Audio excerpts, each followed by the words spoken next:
मध्य प्रदेश की आर्थिक हालत नाजुक है। बजट से ज्यादा कर्ज, बढ़ता पेंशन ब्याज खर्च और लगातार चुनावी घोषणाएं राज्य की माली हालत को और बिगाड़ने का संकेत दे रही है। राज्य के खजाने की स्थिति किसी से छिपी नहीं है। कर्ज का बोझ दिनों दिन बढ़ रहा है, वही पेंशन का बोझ भी सरकार की चिंता है। स्थिति यह है कि 4.21 लाख करोड़ का बजट होने के बावजूद भी राज्य में खर्च के लिए रकम कम पड़ने लगती है। अब फिर से सप्लीमेंट्री बजट की तैयारी शुरू हो गई है। विभिन्न प्रकार के टैक्स इत्यादि से राज्य को जितनी कमाई होती है उतना खर्च भी है। ऐसे में विकास कार्यों सहित अन्य कामकाज के लिए कर्ज लेना सरकार की मजबूरी है। कर्ज, पेंशन और ब्याज भुगतान का सबसे ज्यादा बोझ है। ये कुल बजट का 21% है। ये अन्य खर्चा की तुलना में सबसे अधिक है। आर्थिक सेहत दुरुस्त करने के लिए राज्य सरकार लगातार प्रयास करती रहती है, लेकिन उसके प्रयास नाकाफी साबित हो रहे हैं, क्योंकि खर्चों में विभिन्न तरीके से कटौती की गई है।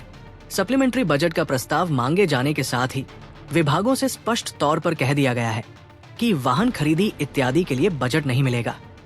कोशिश यही है कि मौजूदा योजनाएं चलती रहें, विकास कार्य ठप न हो, इसके लिए बजट की व्यवस्था बनाए रखने के प्रयास है। वही कर्ज की चिंता किए बिना सरकार लगातार खर्च वाली घोषणाएं कर रही है। बता दे, मुख्यमंत्री ने गुरुवार को लाडली बहनाओं को दीपावली से 1500 रुपए देने की घोषणा की।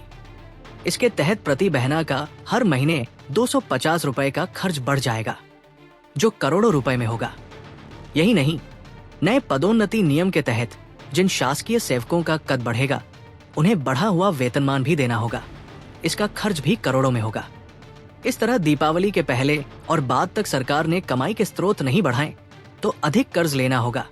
राज्य में बजट से ज्यादा कर्ज का बोझ बढ़ा है।